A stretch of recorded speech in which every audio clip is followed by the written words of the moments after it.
በስመ አብ ወወልድ መንፈስ ቅዱስ አሐዱ አምላክ። አመስራ ወሰቡ ለወርሃ ሚያዝያ በዛቲ ዕለት ቅዱስ ወክቡር ፊቅጦር ኮነ ሰማዕተ። አንድ አምላክ በሚሆን በአብ በወልድ መንፈስ ቅዱስ ስም ሚያዝያ 27 በዚች ቀን የከበረ ቅዱስ ፊቅጦር በሰማዕትነት አረፈ።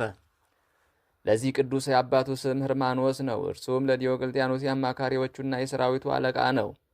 ስለ አምልኮ ጣዖት ሥራ ምክሩና ንግግሩ ሁሉ ከእርሱ ጋር ነበር። የእናቱም ስም ማርታ ይባላል። በክርስትናዋ የጸናች ብጽዕት ናት። ቅዱስ ፊቅጦርም ባደገ ጊዜ አባቱ ወደ ንጉሥ አቀረበው። ንጉሡም በመንግስቱ ውስጥ 3ኛ ማዕረግ አድርጎ ሾመው። በዚያን ጊዜ ዕድሜው 20 ዓመት ነበረ። እርሱም የዚህን ዓለም ክብር ናቀ። ሥጋ አይበላም ወይንም አይጠጣም። ዘወትርም ይጾማል። ጸሎትንም ባለማቋረጥ በቀንና በሌሊት ይጸልያል። በክብር ባለቤት ክርስቶስ ስም የታሰሩትን ይጎበኛቸዋል። ለድሆች ለምስኪኖች ይመጸውታል። የቅዱሳን ቆዝሞስና ድሜያኖስ እናት ቅድስት ቴዎዳዳን በገደሏት ጊዜ ንጉሡን ስለ መፍራት ሊቀብራት ማንም አልደፈረም። ይህ ቅዱስ ፊቅጦርም መጥቶ ስጋዋን ወሰደ። ከንጉሥ ስለሚመጣው ቅጣትም ሳይፈራ ቀበራት። ጣዖት ስለማምለኩ አባቱን ዘወትር የሚገስጸውና ብዙ ጊዜም የሚመክረው ሆነ። አባቱም ወደ ንጉሥ ከሰሰው እንጂ አልሰማውም።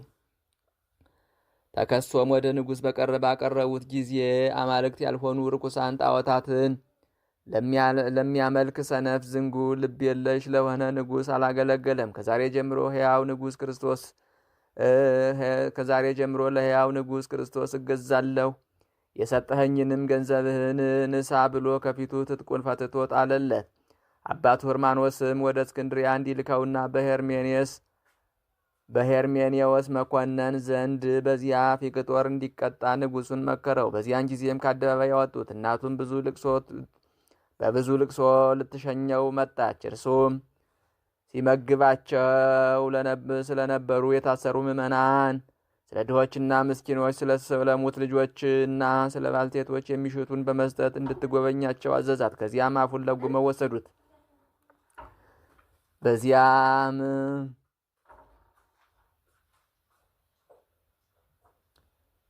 በእስክንድሪያ ሀገር ወደ መኮንኑ ሄርሜኔዎስ ዘንድ በደረሰ ጊዜ ታላቅ ስቃይን አሰቃዩት። የእግዚአብሔርን መልአክ ወደ ሰማያት አውጥቶ ስለ ክብራቸው ለመናገር የሚያስጨንቁ የብርሃን ማደሪያዎችን አሳይቶ ወደ መኖሪያው መለሰው።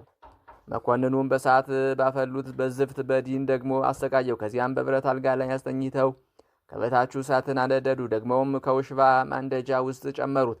በየአይነቱ በሆነ ስቃይ ማሰቃዩት። የክብር ባለቤት ጌታችንም ያጸናውና ከስቃዩ ያስታግሰው፣ መልአኩንም ልኮ ከቁስሉ ይፈውሰው ነበር። ከዚህ በኋላ ወደ እንዴናው ከተማ ላከው። በዚያም ታላቅ ስቃይን አሰቃዩት። ምላሱንም ቆረጡ።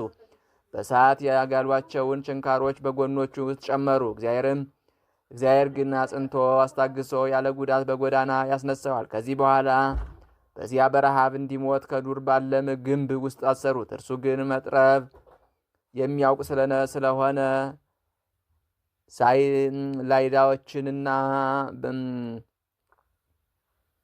ላይዳዎችን በመጥረብና በመሸጥ በየጥቂቱ እየተመገበ የቀረው ለድሆች እየሰጠ ኖረ።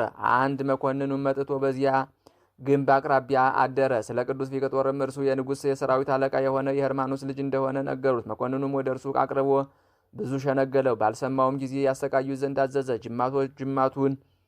ጅማቶቹን መዘዘ። አፉን መቱት። አቆልቆል ሰቅለው በእጆቹ ላይ ከባድ ደንጊያ አንጠለጠሉ። ከዚያም ከሚነድ እሳት ውስጥ ጨመሩ። ሙጫ አደር ወማርና ዘይትን አፍልተው በላዩ ደፉበት። በማበራያም አበራዩት። አፉንም በአሞትና በእሬት አመረሩት። ዓይኖቹንም አወለቁት። ደግመውም አዘቅዝቀው ሰቀሉት። የክብር ባለቤት ጌታችን ኢየሱስ ክርስቶስም ተገልጦለት አጸናው፣ አረጋጋው። ስሮቹንና ሕዋሳቶችን በቦታቸው መለሰለትና አዳነው። 15 ዓመት የሆናት ብላቴና የነበረች ቅዱስ ፊቅጦርን ሲያሰቃዩት በቤቷ መስኮት ታየው ነበር።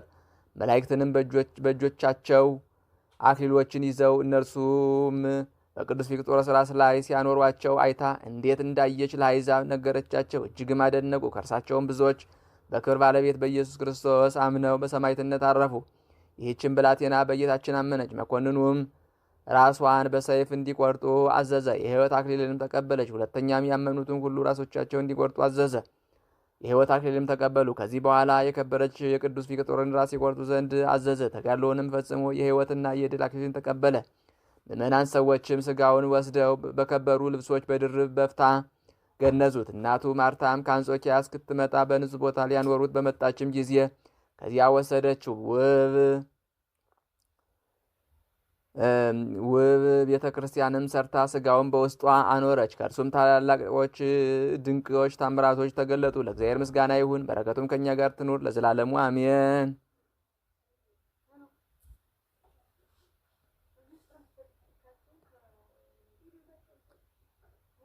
ሰላም ለፊቅጦር ታምራቲሁ ዛርአየ ድህረ በሰይፍ ታወቅየ ልብሱ ዘወርቅ ከመእመተ ሀድገ በዚየ ያሰርጉ ጣዖታቲሁ ሰው በልበ ንጉሥ ሀለየ ሀበህላዊሁ ዘተካተ መስጠ ሰማየ ሰላም ለከ ፊቅጦር እሙ ሰላም ለኪ ፊቅጦር እሙ ማርታ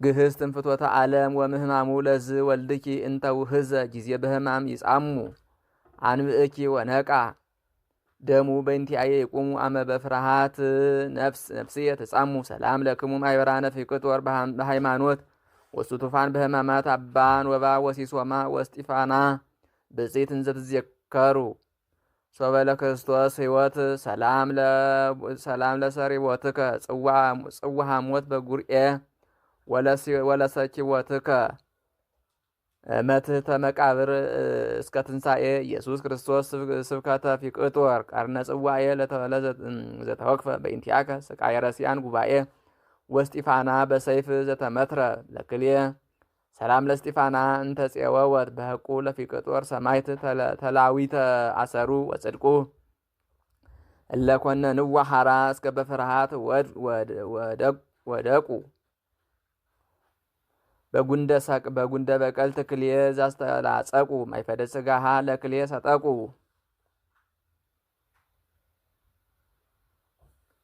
በስመ አብ ወወልድ ወመንፈስ ቅዱስ አሐዱ አምላክ አመስራ ወሰሙኑ ለወርኃ ሚያዝያ በዛቲ ዕለት ኮነ ቅዱስ ሜልዮስ ሰማዕተ።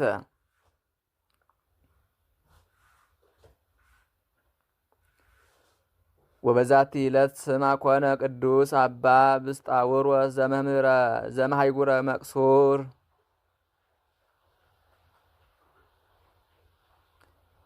ወበዛቲ ዕለት ተስካሮሙ ለዋሲሊኮስ ወለብዙኃን ሰማዕታት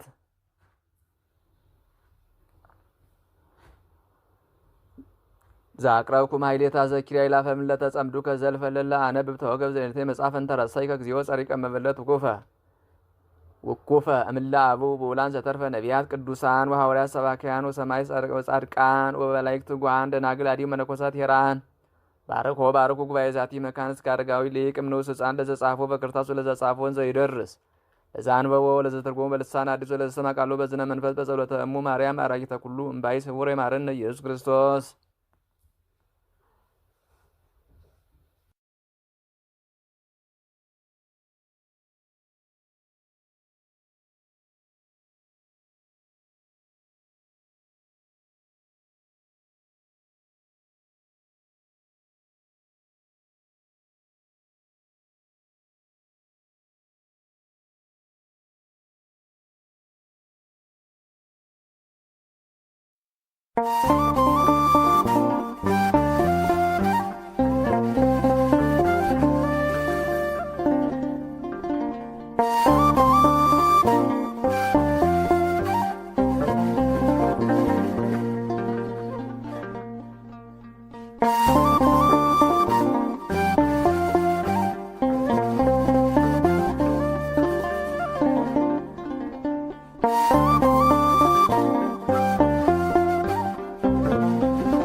አሜን።